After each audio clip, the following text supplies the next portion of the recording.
It is so great seeing my next guest back in action. He's going to be taking on Trevin Giles at UFC Fight Night, September 17th. It's Louis Cosce back here on the program. Louis, how are you? Doing good. How about you? Doing great. Well, I see you're in the car right now. Am I getting you after practice, or where are you right now? Just got done with practice, and then I went to the PI, got some lunch, and I ran back to my truck to do this interview. Well, that's great. I appreciate it. And veteran move, by the way, going to the car. It's good lighting. It's quiet. So definitely appreciate that, man. I mentioned it there. We haven't seen you in a while. November 2020. Just how difficult has this last stretch been? Because you had the big win on Contender Series, and you had the one UFC fight. And then I know it's been injuries and other just sort of bad luck. How challenging has this time been? It's been a real eye-opener, man. After Contender Series, I thought I was going to be like on a roll, you know. I mean, I ended up coming off a loss and whatnot. But I thought I was going to be a lot more active, get some fights in. You know, I was young, hungry. I still am young, but I came off that loss, and it turned out I had some pretty major injuries. I got one of my shoulders done. It turned out the shoulder needed to be done, so I got that one done, and that took me off like a year, you know.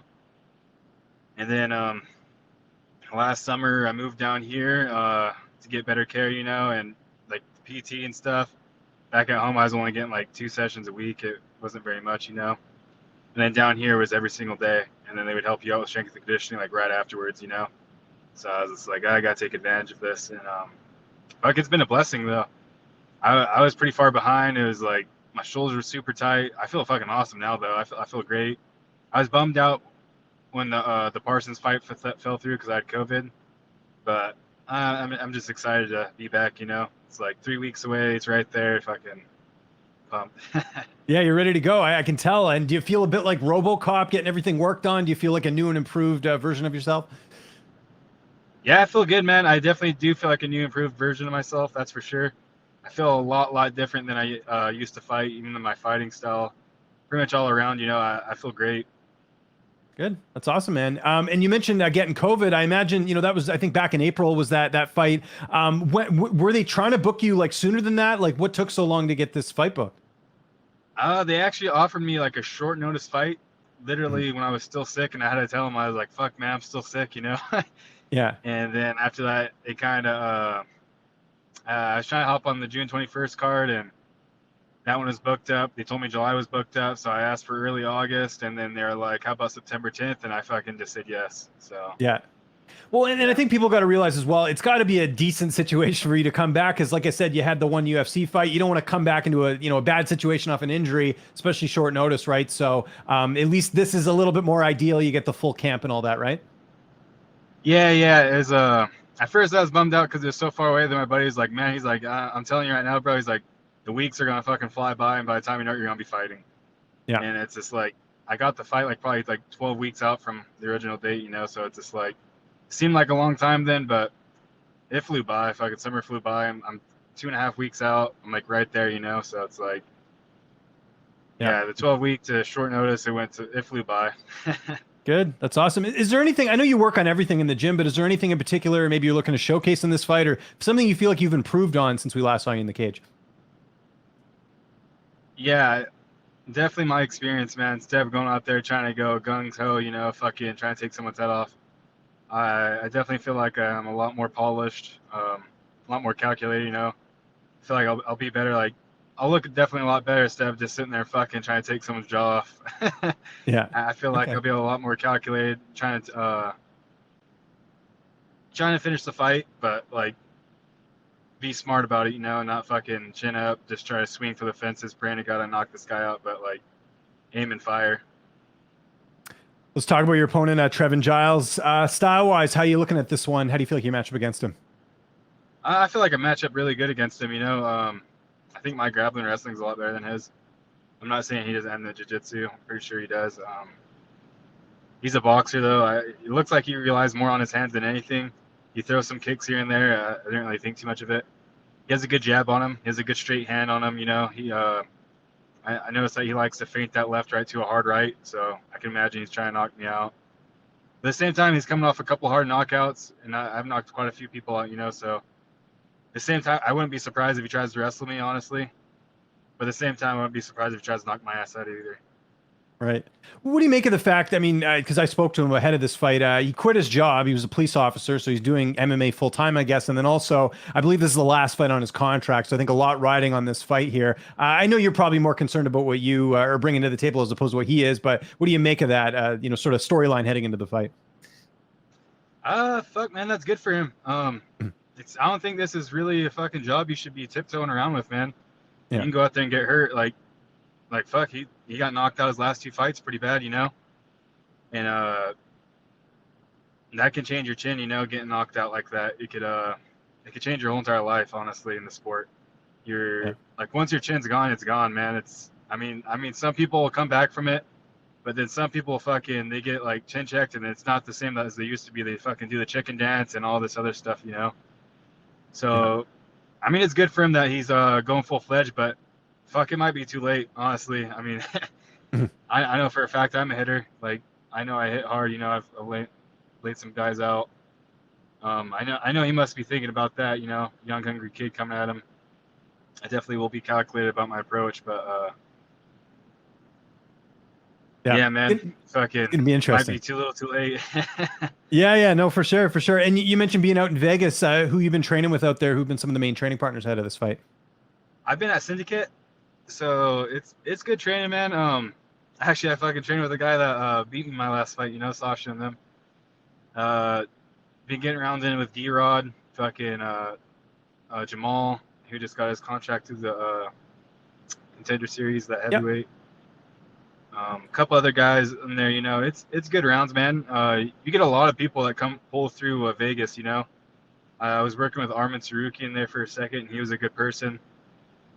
But you gotta take advantage. Like, when people come through the gym, like these high level guys, it's like trying to get their approach and how they like view the game.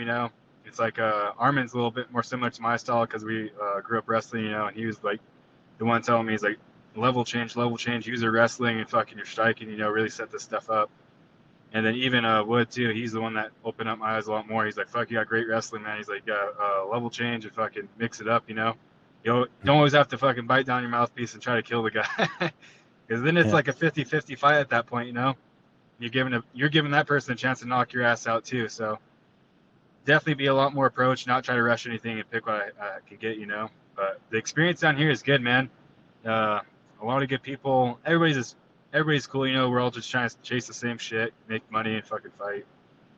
Yeah, that's awesome. What was that first meeting like when you saw Sasha? Did you like give him a heads up, or like when you were training there? Because obviously you guys had fought against each other. I actually see him down at the PI, and he's like, fuck. He's like, hey, what's up, bro? Fucking gave him a hug, and then he's like, hey, what are you doing down here? And I was just like, fucking, I moved down here. And then he's just like, you should come over to Syndicate. And I was like, all right. Went over there, fucking met Wood, and then just stuck there. That's cool. Have you been over to his house? He's got that arcade over there, from what I hear. Who? Sasha. He's got like an arcade in his house or something. I know D-Rod was telling me about it. He was playing, I guess they were playing Mortal Kombat or something. No, I haven't been over there. That's crazy. Yeah, there you go. Yeah, that's one of the things I heard, which is kind of neat. I imagine weight cut's going well. You got the PI there. I imagine that's all going A-okay. Yeah, my weight's great, man. I don't really cut too much weight for welterweight. I really don't let myself try to get above 190. I've been sitting around from like 185 to 188 this camp. Like, I always try to stay in shape, especially for 170. I could get a short notice fight. 55 was a different situation. Maybe I'll try to make my way back there when I make some better money here and there. Yeah. Why kill yourself? Yeah. Yeah, that's a big fucking cut, and it's like I can't fight as frequent. That's probably like 3 times a year, maybe even 2 times a year, compared to fucking 170. I could fight all the time. Yeah, that's awesome. Who's going to be in your corner for this fight? I imagine John Wood. Who else will be in the cage with you? So John Wood, my brother Ryan, and then my other coach, or my bro Brian Wilson, who used to be my former coach. Okay, that's awesome. And you kind of talked about it there. How do you see the fight playing out on September 17th? See myself winning. See myself winning, brother. Nothing against that guy. He's fucking tough. He's experienced. Definitely looking past Trevin. I ain't trying to rely on just knocking him out. If I have to get the win by decision, then I will.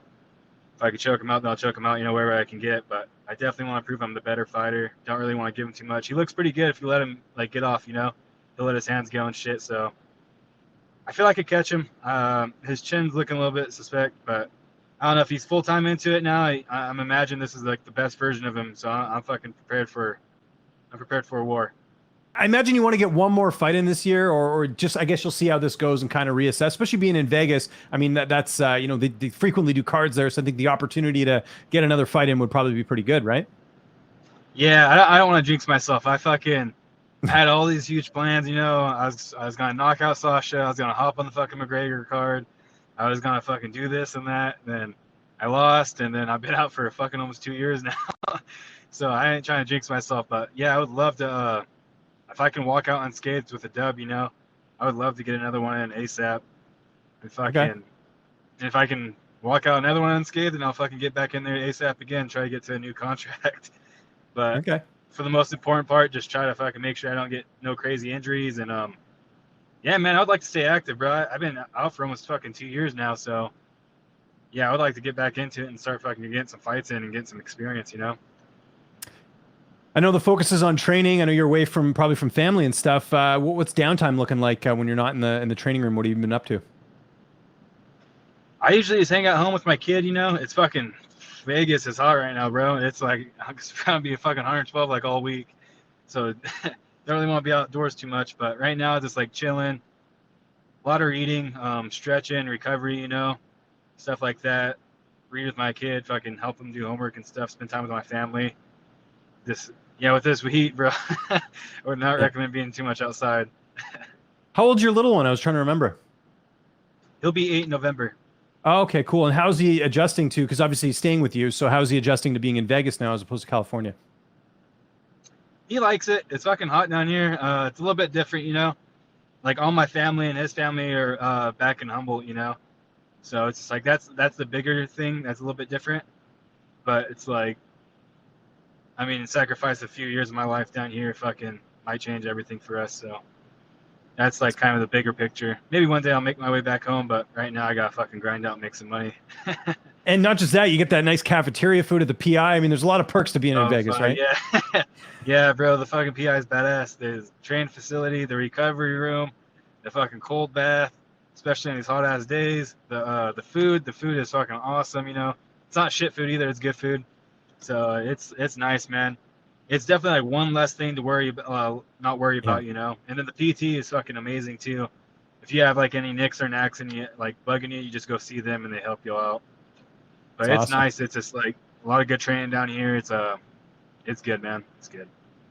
This is another good interview, Lewis. I appreciate the time, man. UFC Fight Night, September 17th. If there's anyone you want to thank before we get out of here, any sponsors or any social media you want to plug, I'll give you the last word.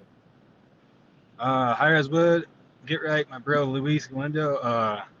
My family and friends up in Humboldt County Syndicate, and yeah, that's about it. And whoever tunes in and watches the fight, man, thank you.